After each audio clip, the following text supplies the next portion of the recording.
என் அன்பார்ந்த கூட்டாளி அனைவருக்கும் என் அன்பார்ந்த வணக்கங்களை தலைப்பிடிந்து தெரிவித்துக் கொள்கிறேன். இன்றைக்கும் நாங்கள் வீடியோவில் என்னதை பற்றி பார்க்க போகிறோம்னா டுக்கு சிக்கு பிக் பாஸ் எவிஜே பண்ணுற மாதிரி டுக்கு சிக்குன்னு வாயிலே பண்ணுவோம். பிக் பாஸை பற்றி தான் பார்க்க போகிறோம். பிக் பாஸில் இன்றைக்கு ஒரு சுவாரஸ்யமான நாள்னு சொல்லலாம். அந்த வகையில் பார்க்க போனால் மெயின் பிரச்சனை இங்கே பாரு தான். பாரு எல்லா பிரச்சனையிலையும் சம்மந்தப்படுறாங்க. அந்த எப்படி சம்மந்தப்படுறாங்க அப்படின்னு தான் பார்க்க போகிறோம். இதுக்கு ஒரு லைக் மாத்திரம் கொடுக்க மறந்துடாதீங்க. ஏன்னு சொன்னால் உங்களோட லைக் தான் என்னை மென்மேலும் உற்சாகப்படுத்தும். முதல்ல பார்த்தீங்கன்னா பாரு சண்டை போடுறாங்க, சண்டை போடல அழுகுறாங்க. சுபிக்ஷா தனக்கு பெரிய துரோகம் பண்ணிட்டா, எனக்கு காயின்ஸ் எதையும் கொடுக்கல அப்படின்னு ரொம்ப அழுகிறாங்க. மனம் குத்தி பெதழிச்சு அழுகிறாங்க. அதில் வேற சுபிக்ஷா அவர்களை பாரு சொல்கிறாங்க பெரிய மதர் தெரேசா அப்படிங்கிறாங்க. பாரு இந்த மாதிரி பண்ணுற ஒவ்வொரு வேர்ட்ஸுமே எங்களுக்கெல்லாம் அருவருப்பாக தான் இருக்குது. மதர் தெரேசாங்கிறாங்க, சுபிக்ஷாவை சனி ஏங்கிறாங்க. அதெல்லாம் பார்க்குறதுக்கு ஒரு லோயர் ஃபேமிலியில் இருந்தால் வந்திருக்காங்க. அவங்க ஒரு ரிப்போர்ட்டருங்கிறாங்க, வக்கீல் ஃபேமிலியிலேருந்து வந்திருக்கேங்கிறாங்க. என்னம்மா இப்படி பண்ணுறீங்களேம்மா? இதெல்லாத்தையும் விட திவாகருக்கும் பாருக்கும் சண்டை, மனமுருகல். அதாவது பாருவும் திவாவும் ஒன்றுக்குள்ள ஒன்றா நகமும் சதையும் மாதிரி அப்படி இருந்தாங்க. ஆனால் இப்போ பாரு கம்ருதீன் கூட சேர்ந்துக்கிட்டாங்க. கம்ருதீன் கூட சேர்ந்துக்கிட்டு பாரு சொல்கிற வார்த்தை இருக்கே, ஐயோ அம்மம்மம்மம்மா அப்படின்னு தான் இருக்குது. அதாவது எல்லாமே சோறுன்னு திட்டுனா திவாகர் எங்கே தான் போவார்? கடைசியில் பாருவும் சொல்கிறாங்க சாரின்னு. அது பார்த்தாதேன்னு வினோத்தும் சொல்கிறாரு. பெஸ்ட் பெர்ஃபார்மரை தேர்ந்தெடுக்கும் போது வினோத்தை தேர்ந்தெடுக்கிறாரு. வினோத் திவாகரை தேர்ந்தெடுக்கிறாரு. திவாகரை தேர்ந்தெடுத்துட்டு வினோத் எந்திரிக்கிறப்பவே கடையில் பார்த்துக்கிட்டு தான் எந்திரிப்பாராம். ரொட்டி இன்னைக்கு என்ன தோசை அதை பார்த்துக்கிட்டு தான் எந்திரிப்பாராம். பாரு நீங்கள் சோறுன்னு திட்டுறீங்க, வினோத் அவர் சொல்கிறாரு ரொட்டி தோசைன்னு திட்டுறாரு திவாகரை. விக்ரம் சுபிக்ஷா கிட்ட போயிட்டு அது என்ன தான் நீங்கள் டீசெண்டாக சொன்னாலும் இதுவும் பட்டி வைக்கிறது தான்.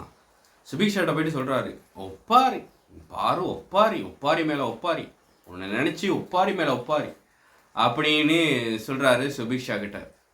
அதை பார்க்குறதுக்கு இங்கே எல்லாருமே ஒருத்தன் குத்துறதா குத்தம் சாட்டினாலும் கூட அவர்களும் குத்துறாங்க. எல்லாருமே குத்திக்கிட்டு தான் இருக்காங்க. அந்த வகையில் பார்க்க போனால் கனி கொஞ்சம்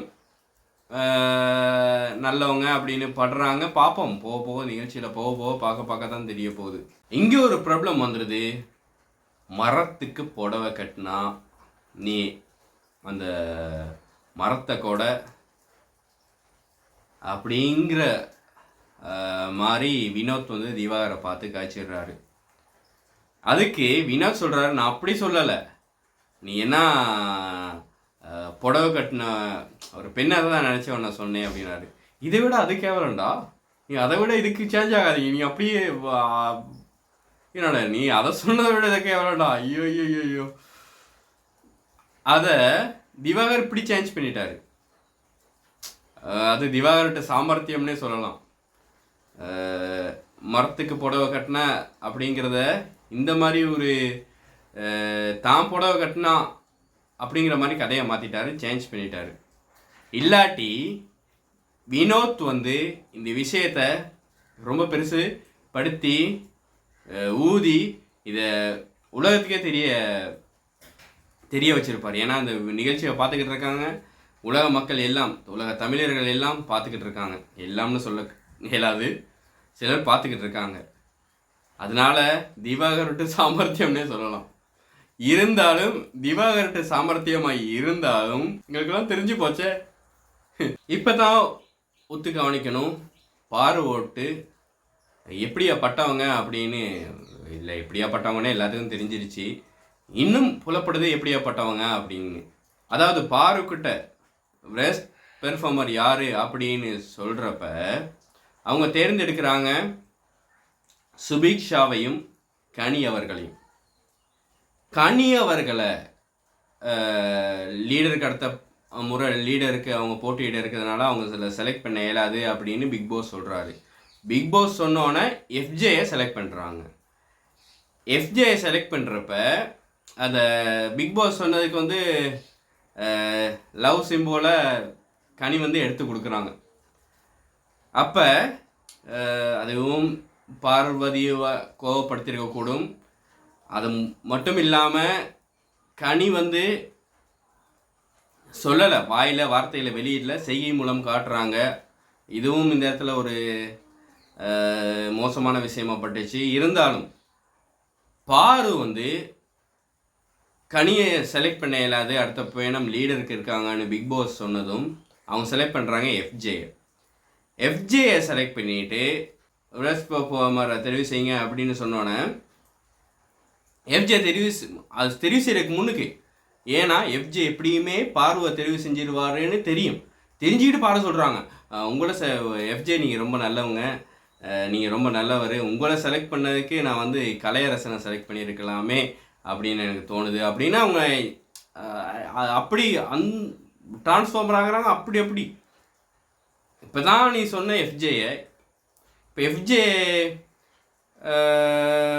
சொல்ல வெளிக்கிட்டோன்னே யார் பிரேஸ் பர்ஃபார்மரை தேர்ந்தெடுங்க அப்படின்னு சொன்னோன்னே டக்குன்னு இப்படி சொல்கிற, இப்படி என்னம்மா சரியான மோசமா நீங்கள் விஷ பாட்டில் அப்படின்னு இந்த வீட்டில் சொல்லணும்னா பாரதம் விஷம், நாக்கில் விஷம், பார்வையில் விஷம், ஆக்ஷனில் விஷம், சரியான விஷம். இப்போ ஆதரிக்கும் எஃப்ஜேக்கும் இடையில் காதலோடு சேர்ந்த ஒரு சண்டை. அதாவது அதை ஏன் காய்ச்சிக்கிட்டு, காதலருக்குள்ளே 1008 இருக்கும், அதெல்லாம் பார்த்துக்கிட்டு இருந்தாங்க. சரி, அடுத்த விஷயத்துக்கு வரேன்.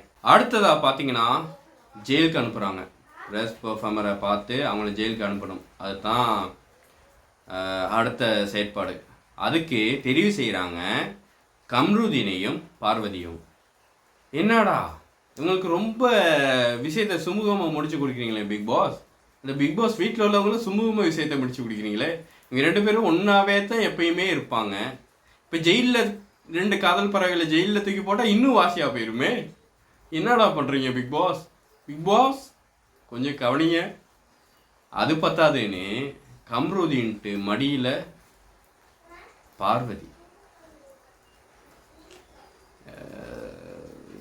வேணாண்டா, சொல்லிடுவேண்டா, ஏதாவது சொல்லிடுவேண்டா. நான் நாக்குக்கு கட்டு போட்டு இந்த விஷயத்த பேசிக்கிட்டு இருக்கேன், எல்லா விஷயத்தையும் பேசிக்கிட்டு இருக்கேன். என்னை பேச வைக்காதீங்க, அப்புறம் பேசிட்டேன்னு சொல்லாதீங்க. பிக் பாஸ் நிகழ்ச்சிக்குள்ளே வந்து அவங்கவுங்க பேரை கெடுத்துக்கிறாங்க. காசுக்காக பிக் பாஸ் நிகழ்ச்சிக்கு வந்தாங்களா இல்லை ஃபேமஸ்க்காக வந்தாங்களா அப்படின்னு தெரியல. ஃபேமஸ் ஆகணும் அப்படின்னு பிக் பாஸ் நிகழ்ச்சிக்கு வராதிங்க, காசுக்காக மட்டும் வாங்க. ஏன்னா ஒரு டைரக்டர் பேரை கெடுத்துக்கிட்டார், பேரை நாசம் பண்ணிக்கிட்டாரு. இப்போ கலையரசன் அகோரி பொய்க்குத்தான், அது அதுவும் பந்தா தான், அந்த பேரையும் கெடுத்துக்கிட்டாரு. டாக்டர் திவாகர் ஒரு காமெடியனாக செட்டில் பண்ணிவிட்டு அப்போ கொஞ்சம் சரி ஒரு இதில் இருந்தார், வீட்டில் இருந்தார், அதையும் கெடுத்துக்கிட்டாரு. இப்போ பார்வதி அவங்களும் நல்ல ஒரு ரிப்போர்ட்டர் அப்படின்னு நல்ல ஒரு இதில் இருந்தாங்க, அதையும் கெடுத்துக்கிட்டாங்க. அதனால பிக் பாஸ் நிகழ்ச்சிக்கு காசுக்காக மட்டும் எல்லாம் வர்றதா இருந்தால் வாங்க, அதை விட்டுட்டு ஃபேமஸ் ஆகணும் அப்படின்னு வராதிங்க. அதுவும் கமல்ஹாசன் இருக்கப்போ சரி ஃபேமஸ்க்காக வரலாம். இப்போ விஜய் சேதுபதி வந்த பிறகு ஃபேமஸ்க்காக யாருமே வராங்க.